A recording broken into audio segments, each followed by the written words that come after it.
Bismillahirrahmanirrahim. Assalamualaikum warahmatullahi wabarakatuh.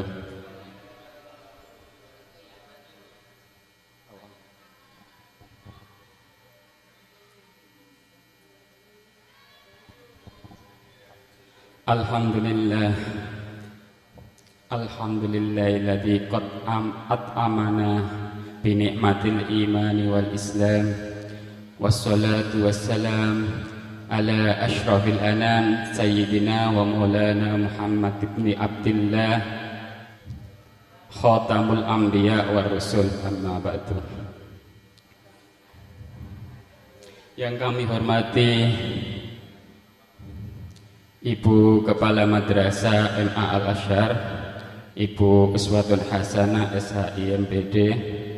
Yang kami hormati Bapak Ibu Dewan Guru, yang kami sayangi dan yang kami banggakan, siswa-siswi MA Al-Azhar, yang semoga rahmat Allah dan inayah Allah selalu tercurahkan kepada kalian semua. Pertama-tama marilah kita panjatkan puja dan puji syukur kehadirat Allah Subhanahu wa taala yang telah memberikan nikmat yang besar, yakni agama Islam. Dengan adanya agama Islam, kita bisa menikmati hidup dengan ajaran yang sudah diajarkan oleh Kanjeng Nabi Muhammad untuk mencapai ridha Allah Subhanahu wa taala. Yang kedua kalinya, tak lupa senantiasa kita haturkan, kita lahirkan rasa kecintaan kita kepada baginda Nabi besar kita, Nabi Muhammad sallallahu alaihi wasallam. Bikoli Allahumma salli ala sayyidina Muhammad. Jawaban rek. Ono sholawat itu harus dijawab ya. Jadi orang yang tidak menjawab sholawat ya, maka itu termasuk orang yang pelit ya. Ketika ada asma'nya Nabi ya, ketika ada sholawat kemudian kamu tidak menjawabnya, berarti kamu termasuk orang yang pelit karo Kanjeng Nabi sing ngekei ajaran Islam ya, yang membawa ajaran Islam ya kepada kita. Tapi kita ketika namanya disebut tidak membaca sholawat, maka termasuk orang-orang yang pelit, wis melarat pelit sisan. Ya. Di sini saya akan memberikan materi dari panitia ya, yaitu materi tentang urgensi ilmu ekonomi dalam Islam. Tapi di sini saya singkat saja, yaitu urgensi ekonomi Islam. Ya.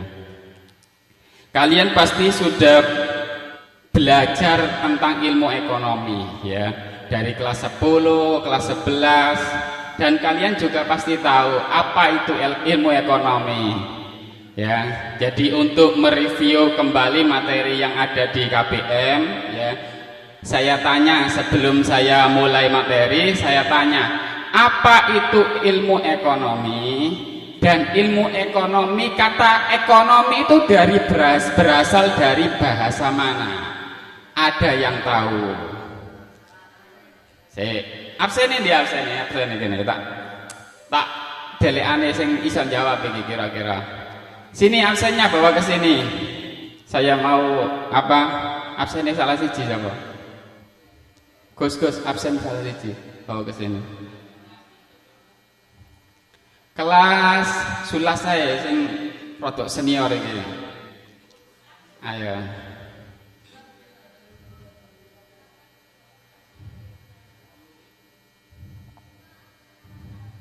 Sekarang tanggal berapa anak-anak?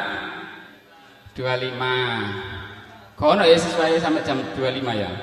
Gak ada. Ya wes berarti bulan 3, absen nomor 3. Anak IPS, 11 IPS. Absen nomor 3 siapa kira-kira? 11 IPS, absen nomor 3. Siapa sih, Gul? Peti. Ya, Peti. Apa Pet? Ilmu ekonomi itu, Pet? Dari bahasa mana kata ekonomi itu? Bahasa Yunani. Katanya ada 2 kata ya. Apa saja itu? Oh, gelek bocoran dhisik. Ya, terudan.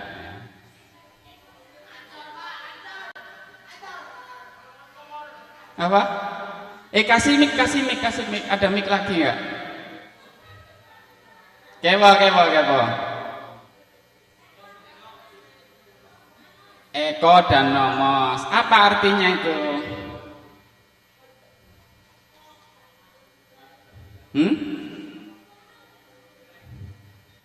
Kau nasi ngerti? Sikul. Nek arek IPA itu gak sepiro, tapi koyo aneh aku siso iki ya. Agus dijawab, Gus. Apa itu ilmu ekonomi, Gus? Segi bahasa dulu sebelum masuk ke istilah ya. Najat.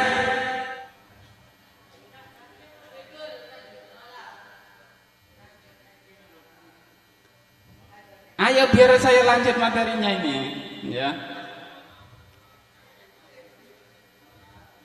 Apa hul? Apa maksudnya itu? Biar gak ngene ta. Ya, ilmu ekonomi itu kata-kata ekonomi berasal dari Yunani, yaitu oikos dan nomos. Itu pelajaran kelas 10 ya. Ya, kelas 10. Ya. Oikos dan nomos. Oikos itu rumah tangga, nomos itu norma atau aturan. Jadi ilmu ekonomi itu adalah aturan-aturan rumah tangga. Artinya apa? Ya, rumah tangga itu bisa teratur itu karena adanya ekonomi. Yang dimaksud ekonomi ini adalah apa? Anggaran, ya. Anggaran itu apa? Anggaran berupa uang untuk membiayai kebutuhan hidup. Jadi menurut istilah ilmu ekonomi adalah ilmu untuk ilmu yang mempelajari bagaimana manusia memenuhi kebutuhan hidup sehari-hari sehingga layak dikatakan manusia. Loh, Pak, ada nggak manusia yang tidak layak dikatakan manusia? Siapa? Peti. Oh, ya. Ada beberapa manusia yang dikatakan tidak layak sebagai manusia, ya. Contoh adalah manusia yang mempunyai akhlak yang tercela, ya. Suka membunuh, mencuri, merkosa dan lain sebagainya, ya. Ini tidak layak dikatakan manusia, ya. Jadi kalau segi pemenuhan kebutuhan, bagaimana agar kita layak dikatakan manusia, yaitu memenuhi kebutuhan primer, ya. Jadi untuk anak kelas 10 jelas sudah tahu kebutuhan itu menurut intensitasnya ada berapa? 3, ada yang mengatakan 3. Apa saja? Primer, sekunder, tersier. Ya, seenggak-enggaknya itu bisa memenuhi kebutuhan primer, ya. Jadi kebutuhan primer itu apa saja? Ada 3.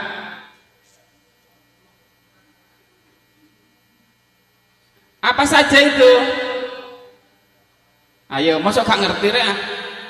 Sandang, pangan, papan. Loh, kenapa kok sandang dulu? Ayo, ada yang tahu? Sandang itu pakaian. Ayo, kenapa kok sandang dulu? Apa? Pakaian apa, Pet? Kayak ono mik gak krungu. Ada mik lagi tak Pak Robert? Nggak ada. Ya, karena manusia itu mempunyai rasa malu. Mosok sampean makan dalam keadaan telanjang nggak malu? Berarti ketika kamu makan dalam keadaan telanjang, berarti kamu sama saja dengan kambing. Nek basa Jawa iku wedhus. Berarti ketika kamu makan sambil telanjang, maka kamu seperti mana iki pinter iki. Seperti wedhus ya. Ya, jadi itu pengantarnya ya, pengantar dari materi hari ini ya. Belum ke intinya ini ya. Selanjutnya ya, karena kalian sudah tahu tentang ilmu ekonomi ya, maka lanjut ke materi inti, yaitu urgensi ekonomi Islam atau ilmu ekonomi Islam ya. Urgensi ekonomi Islam tidak hanya diawali dari adanya krisis ekonomi global yang tengah dialami oleh berbagai negara. Tidak juga hanya berdasar pada adanya peluang dan prospek besar dari sisi bisnis dari ekonomi Islam itu sendiri. Tapi ya, ini menyentuh landasan yang paling mendasar mengapa kita harus mengembangkan dan menerapkan ekonomi Islam dalam kehidupan perekonomian kita. Ya. Jadi ketika kita itu menjalankan syariat Islam, ya, kita memerlukan adanya media, sarana prasarana. Apa itu? Yaitu kebutuhan kita. Dan itu bisa kita penuhi jikalau kita itu melakukan kegiatan ekonomi. Untuk melakukan kegiatan ekonomi yang tidak asal-asalan, maka kita perlu yang namanya ilmu ekonomi. Bahkan orang yang tidak pernah kuliah atau memakan bangku SMA, ya, jadi bangku ini sekolah itu dipangan, Mbak ya. Ya. Maksudnya itu belajar ya. Itu pasti secara sengaja atau sadar atau tidak sadar dia sudah melakukan kegiatan ekonomi. Tahu atau tidak tentang ilmu ekonomi, pasti mereka melakukan kegiatan ekonomi. Contoh kegiatan ekonomi yang paling sering kalian lakukan apa kira-kira? Transaksi jual beli. Loh, sering jual beli? Enggak juga kan? Wes anak SD kira-kira kegiatan ekonomi apa yang dilakukan oleh anak SD? Oh, ini yang seragam putih ini yang istimewa ya. Nanti dikasih pertanyaan yang serius ini ya.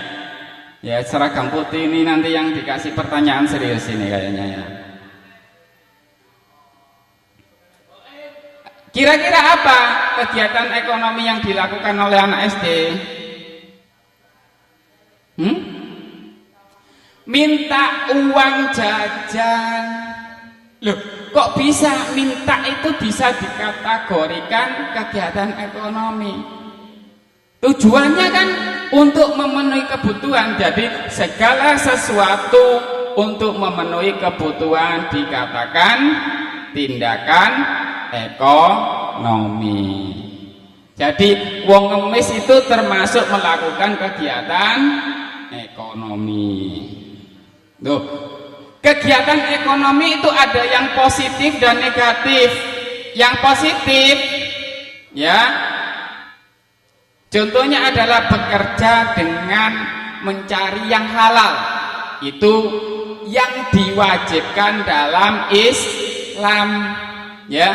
Jadi Islam tidak pernah mewajibkan melakukan pekerjaan yang haram, justru melarang pekerjaan yang haram, ya.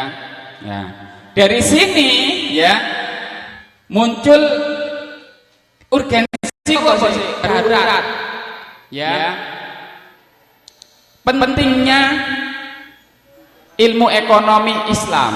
Jadi adanya ilmu ekonomi Islam itu seperti yang saya jelaskan tadi, tidak hanya diawali dari krisis, tapi karena kita sendiri orang Islam itu perlu agar tahu rezeki kita itu halal atau tidak, ya. Pembahasan mengenai urgensi dan pentingnya ekonomi Islam untuk diterapkan dalam kehidupan pribadi maupun masyarakat muslim khususnya dan seluruh manusia pada umumnya bisa didekati dari dua sudut pandang. Apa saja itu? Yang pertama, melalui pemahaman yang mendalam tentang atau terhadap pengertian Islam dan kesempurnaan sistem Islam serta segenap konsekuensi logisnya. Loh, apa Pak konsekuensi logisnya? Yaitu konsekuensi yang sesuai dengan akal. Akal siapa? Akal manusia. Loh, caranya gimana Pak? Yaitu ada yang namanya, ya, pendekatan ini ditempuh lewat pembacaan atas ayat-ayat yang tertera lewat Al-Quran dan Sunnah Rasulnya, ya. Oleh karena itu, ya, pemahaman ini diambil dari sumber dan literatur orisinal Islam. Kita sebut saja pendekatan tekstual dan literer, ya. Jadi yang pertama yaitu melalui pendekatan tekstual dan literer atau literal, ya. Yang diambil dari mana? Al-Quran dan hadis Nabi. Loh, Pak, Al-Quran menjelaskan tentang ilmu ekonomi banyak, ya. Tapi tidak secara khusus, ya. Ditunjukkan secara umum, secara global, biar kita memahami sendiri, ya. Makanya di Quran itu la'allakum ta'qilun, supaya kita itu berpikir, ya. La'allakum tatafakkarun liulil albab. Semuanya Quran menganjurkan kita agar kita bisa berpikir. Jadi yang membedakan kita manusia dengan makhluk lain adalah kita itu dikasih akal pikiran, gunanya untuk memikirkan mana yang baik, mana yang buruk, mana rezeki yang halal, mana rezeki yang haram. Tuh, kok bisa tahu ini halal haram? Dikasih kaidah-kaidah yang sudah diturunkan kepada Nabi kita dan juga ajaran-ajaran Nabi, ya. Ya, ada dua, yaitu Quran dan hadis. Dari sini ada pengembangan dari ulama-ulama salaf, ya. Nah, dari ulama salaf ini mempunyai kitab-kitab, ya. Kitab-kitab ini agar kita bisa mengenal dan memahami Al-Quran dan Sunnahnya. Loh, kenapa kita perlu ulama untuk mempelajari Quran dan hadis? Ya, karena apa?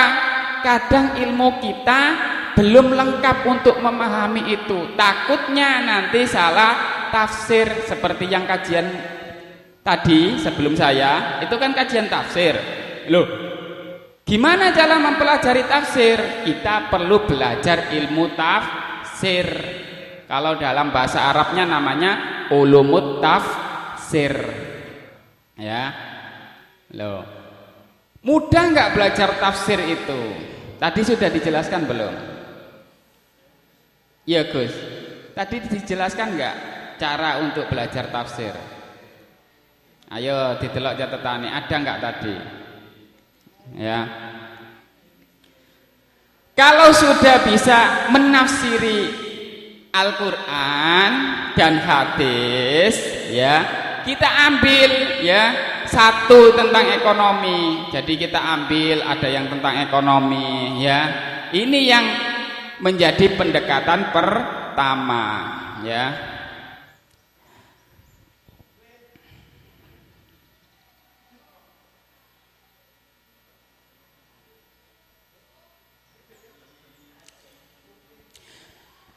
Yang kedua, ya, melalui kritik terhadap fenomena ketidakadilan, kemiskinan, kemerosotan nilai dan kesesatan motif yang terjadi dalam perekonomian. Ya. Akibat apa? Ada atau penggunaan sistem ekonomi non-Islam dengan segala macam dan bentuk turunannya, ya. Loh, ada nggak ekonomi non-Islam? Artinya ekonomi secara umum yang kita pelajari di kelas itu adalah ekonomi secara umum. Loh, kenapa kita perlu ekonomi Islam? Ya, karena ulama-ulama sekarang ekonomi Islam kan adanya di ulama modern sekarang. Dulu belum ada, ya. Menganggap maraknya ilmu ekonomi umum, yaitu yang dari barat itu kadang itu belum bisa menjadi identitas kita orang Islam untuk mempelajari ekonomi yang sesuai dengan Quran dan hadis. Makanya disusun namanya ilmu ekonomi Islam, agar supaya ilmu ekonomi Islam ini dapat dipelajari, ya, sesuai dengan Quran dan hadis. Ya, diharapkan nanti ketika kita belajar ilmu ekonomi Islam, kita bisa mencari rezeki yang halal. Syukur-syukur iso sugih. Di sini ada yang pengen kaya enggak kira-kira? Yang pengen kaya silakan angkat tangan. Oh, kok ono tibakne? Oh, ono 1, 2, 3, 4, 5, 6. Yang angkat tangan tak dongakno sugih.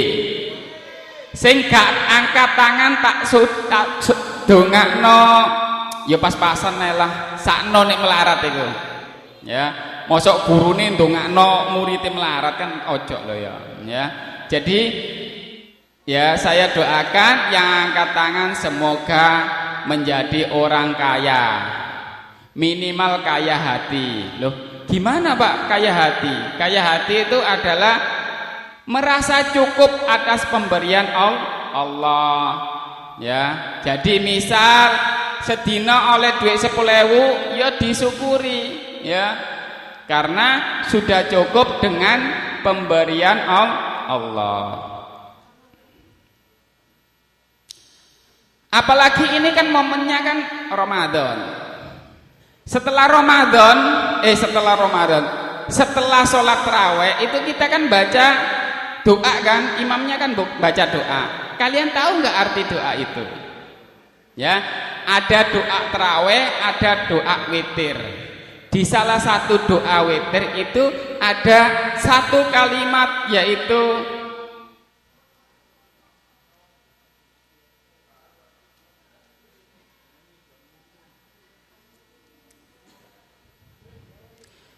wa nas'alukal hina anin nas. Ya Allah, saya minta sugih utawa cukup, ya, dari manusia. Artinya apa? tidak memerlukan manusia, cukup sampean tok sing gawe sing ngekei rezeki. Jadi merasa bahwa dirinya itu kaya dari pemberian Allah, gak butuh menungso. Ya. Dalam artian apa? Kita kalau diberi rezeki Allah itu merasa cukup. Ya, duwe mobil siji, Pajero siji cukup, ya. Ojo duwe Pajero siji terus kurang. Alphard, tuku Alphard siji kas. Mari ngono tuku apa maneh? Pesawat, ya. Helikopter, ya. Duwe bojo siji juga merasa cukup. Siapa ngomong kurang iki? Siapa iki? Pantes tak ngomong kurang iku.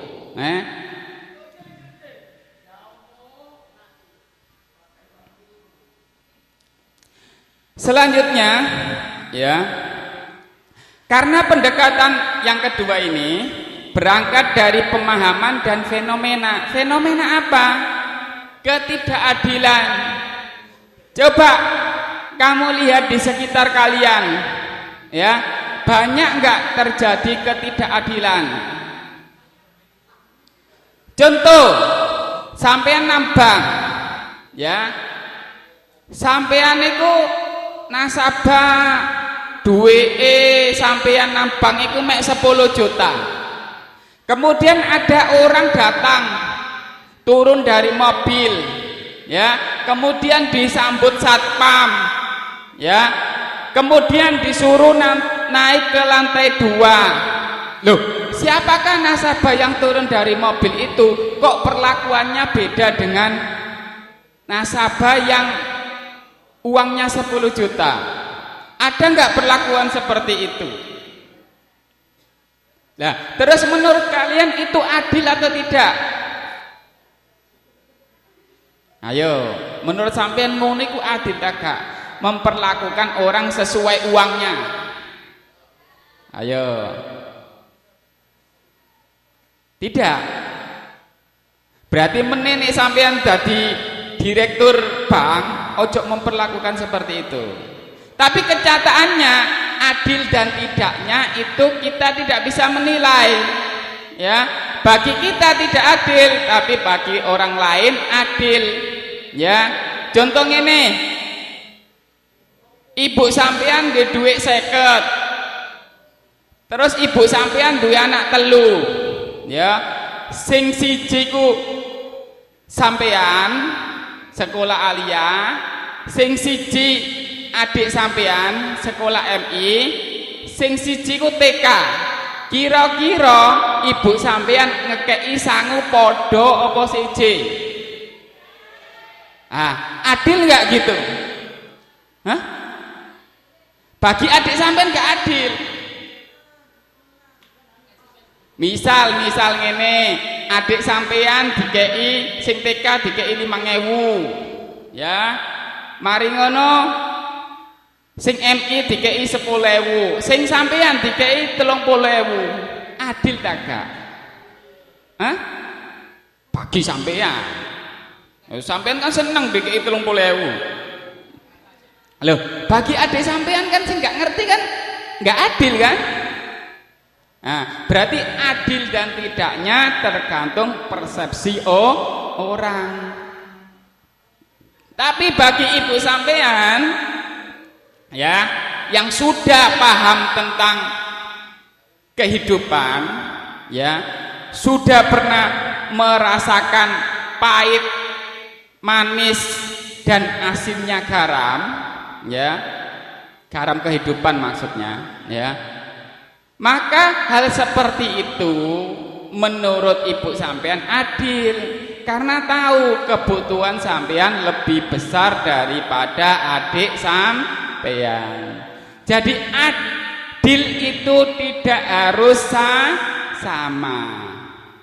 Nah, kembali lagi yang contoh tadi, ada nasabah yang turun dari mobil, ya, di rekeningnya itu ada 1 M ke atas, diperlakukan seperti itu, sedangkan sampean, ya di rekening ada 10 juta diperlakukan biasa saja. Adil atau tidak? Hah? Adil atau tidak? Nah, jadi seperti itu. Tergantung yang memandang, ya. Makanya kamu ingin nggak diperlakukan istimewa? Kalau ingin diperlakukan istimewa, kamu harus berusaha menjadi seseorang yang istimewa, baik dari segi ilmu, finansial, ataupun fisik.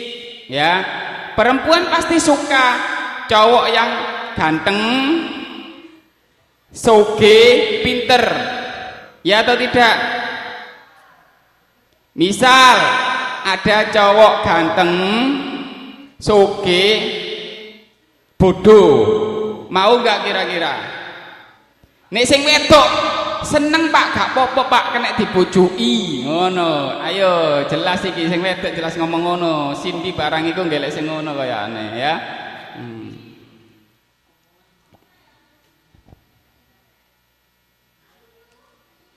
Kita lanjutkan ya.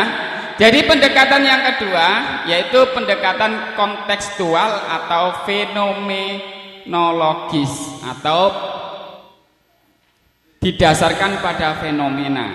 Nah, fenomena-fenomena yang ada dalam masyarakat hal seperti itu yang kadang dianggap tidak adil ya. Kemudian yang kedua yaitu faktor kemiskinan ya. Kemiskinan di Indonesia masih sangat banyak ya. Gak usah ado-ado se-Indonesia ya. Satu desa saja kira-kira ada yang miskin, ada yang kaya enggak? Jelas ada ya. Ada orang miskin, ada orang kaya. Sing kaya angkat tangan, bapakne sing sugih angkat tangan, ono ta gak? Sing angkat tangan tak dongakno bapakne sugih temen.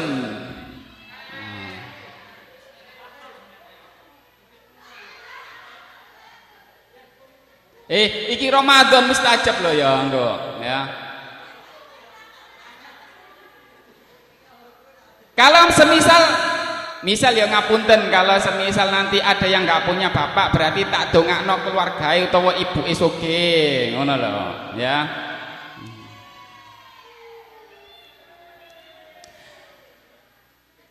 Jadi pendekatan kedua yaitu didasarkan pada fenomena, ya.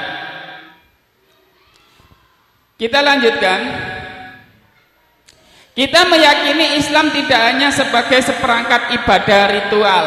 Apa ibadah ritual itu? Sholat, puasa, zakat dan lain-lain itu ya, yang ada ritualnya. Namun juga sebagai suatu sistem hidup yang menyeluruh. Kalau kita mempelajari Islam secara detail, maka dari kamu bangun tidur sampai tidur lagi itu ada ilmunya sesuai Islam ya. Ketika kamu bekerja ada yang namanya ilmu ekonomi Islam. Ketika tidur itu juga ada ilmunya, gak angger turu ya. Sunahnya gimana kalau mau tidur? Kalau mau tidur, ulama-ulama salaf dulu membersihkan diri dulu, kemudian pakai siwak, kemudian berwudu, baru menyiapkan alas tidur. Ya, setelah menyiapkan alas tidur, siwakan lagi, kemudian baca-baca wirid yang dilakukan oleh ulama salaf dulu. Ya. Minimal biasanya sebelum tidur itu baca kulhu 3 kali, al-falak 3 kali, an-nas 3 kali, baca syahadat 3 kali, ya itu seperti itu ya. Sampean gak ya apa nih pulang? Iya pasti pulang, nanti jam 10 kita pulang, kurang 20 menit.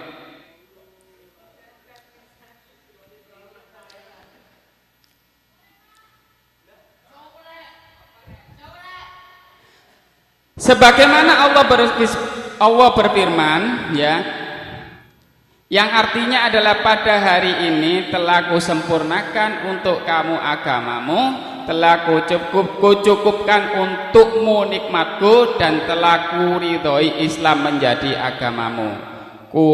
Quran surat Al-Maidah ayat 3. Ada yang hafal ini ayatnya, ya. Al-yauma akmaltu lakum dinakum wa atmamtu alaikum ni'mati wa raditu lakum Islam madina. Ya.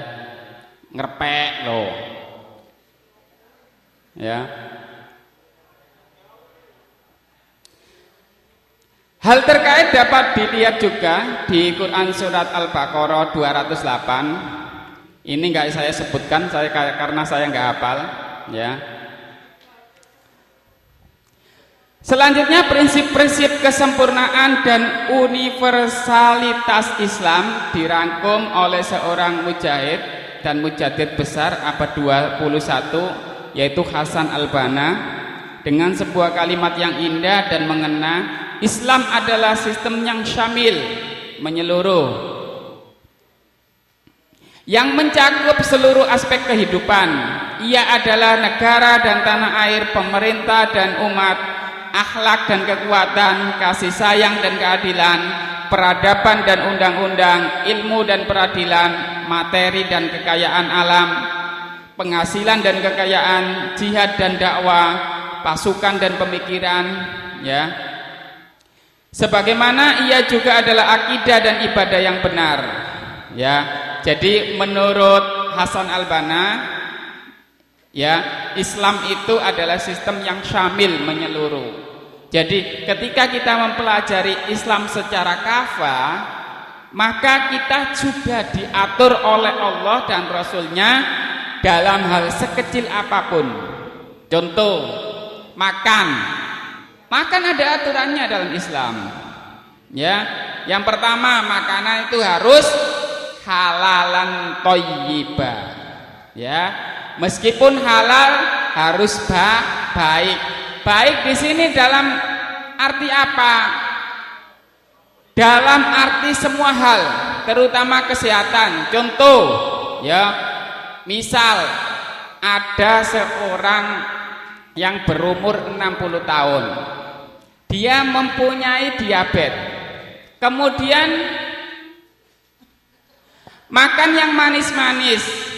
Loh, halal makanannya, ya, tapi tidak thayyibah bagi dia karena tidak baik bagi kesehatan dia, ya. Jadi halalan thayyibah kalau didetailkan menurut kedokteran dan lain-lain, ya. Jadi makanan yang halal dan baik. Tapi beda orang beda. Contoh misal sihul duwe asam urat, ya. Kemudian najat mempunyai asam lambung, podo asame tapi seje, ya. Najat nggak boleh pedes-pedes makannya, sedangkan sihul nggak boleh yang pakai kacang-kacangan, ya, karena asam urat, ya. Ya, jadi ketika kita makan ada aturannya. Ketika kita minum ada aturannya. Lupa kakean aturan, Pak. Agama Islam kakean aturan. Tujuannya adalah untuk kebaikan kamu. Ya, ketika diteliti menurut kedokteran, ya, makan sambil duduk itu bagus nggak bagi kesehatan? Bagus. Makan menggunakan tangan bagus nggak bagi kesehatan? Ya, sehat mana? Makan menggunakan tangan atau makan menggunakan sendok? Ya sama saja, Pak. Sendok kan juga pakai tangan. Maksudnya secara langsung atau tidak langsung, gitu ya. Ya. Jadi seperti itu. Ya. Sesuai ajaran yang diajarkan.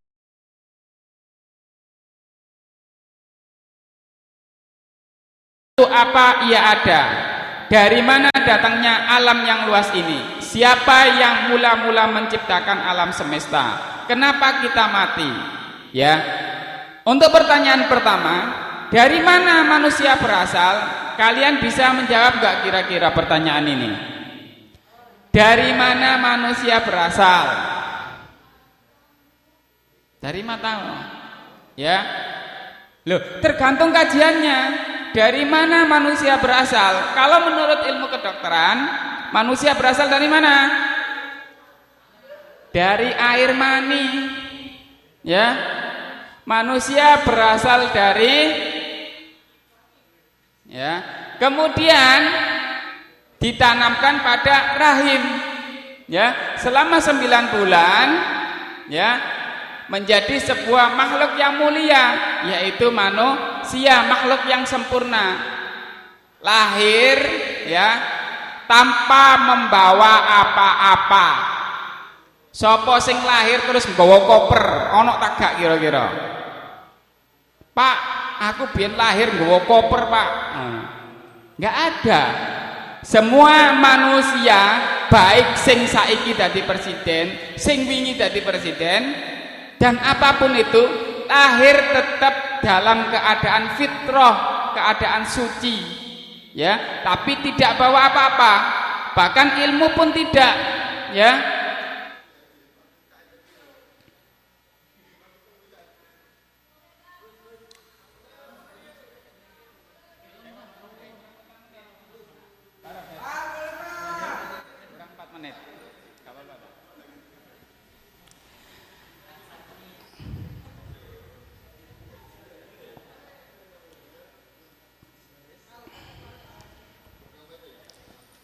Jadi kita harus tahu jawaban dari pertanyaan-pertanyaan tersebut. Kemana tujuan hidup kita?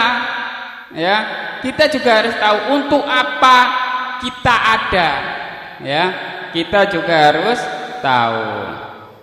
Mungkin itu yang bisa saya sampaikan.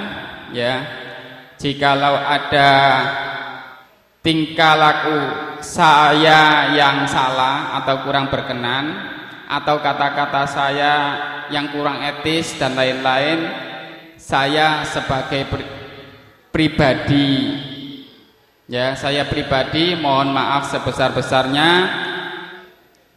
Ihdinas siratal mustaqim. Assalamualaikum warahmatullahi wabarakatuh.